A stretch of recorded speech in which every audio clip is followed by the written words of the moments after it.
कर यहाँ पर चर्चा हो रही है। सरकार और जनता के बीच का एक माध्यम होता है मीडिया, इसलिए मैं आपको धन्यवाद देता हूँ। और दूसरा धन्यवाद आपको इसलिए कि आज कारगिल दिवस है और आपने कारगिल दिवस में हमारे वीरों को, योद्धाओं को याद करा, उनको श्रद्धांजलि दी, उनको नमन करा। मैं इस बात को मानता हूँ कि जो देश अपने वीरों को, योद्धाओं को हमेशा याद करता है, वो देश कभी योद्धाओं की कमी नहीं होती उस देश में। उस देश को कोई परास्त नहीं कर सकता।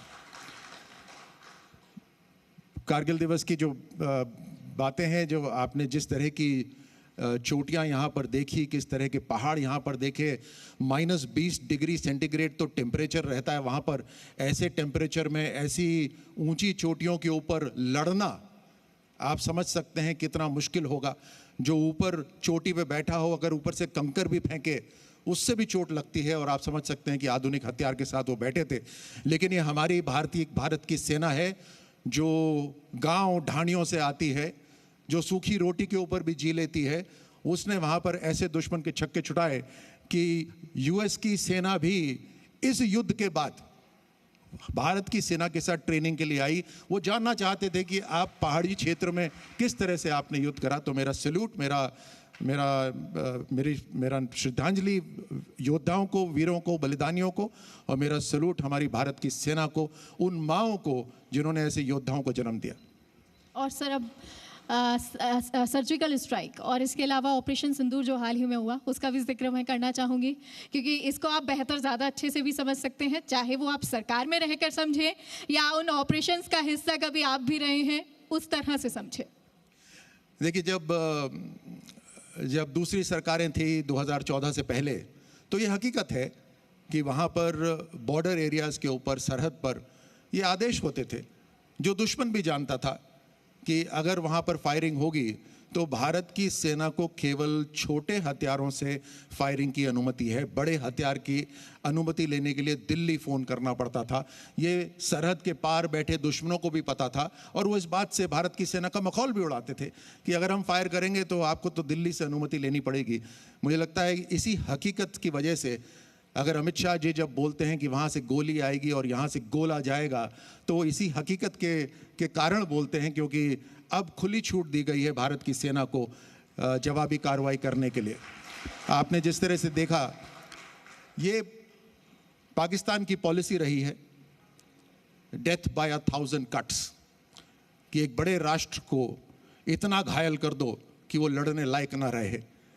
लेकिन इसके विरोध में भारत की सुरक्षा कायम रखने के लिए बहुत बड़ा अंतर है लीडरशिप के अंदर। ये देश की जनता को जानना बहुत ज़रूरी है। आतंकी हमले पहले भी हुए थे, आतंकी हमले उसके बाद भी कुछ हुए हैं, लेकिन भारत का जवाब दो अलग, बिल्कुल 180 डिग्री अलग।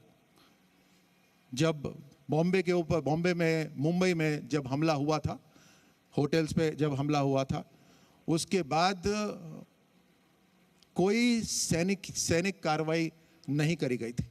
ये डर था उस समय की सरकार को कि कहीं ये बढ़ता बढ़ता न्यूक्लियर वॉर पे ना चला जाए। देखिए, ये ताकत होती है देश की सरकार की। और अभी दुनिया के अंदर कई जगह युद्ध चल रहे हैं। युद्ध शुरू करना, युद्ध को कितना बढ़ाना है उसको बढ़ाना, और किस समय युद्ध को समेट लेना, ये हर देश की काबिलियत नहीं है। यूक्रेन रशिया वॉर समाप्त होते नहीं समाप्त हो रहा।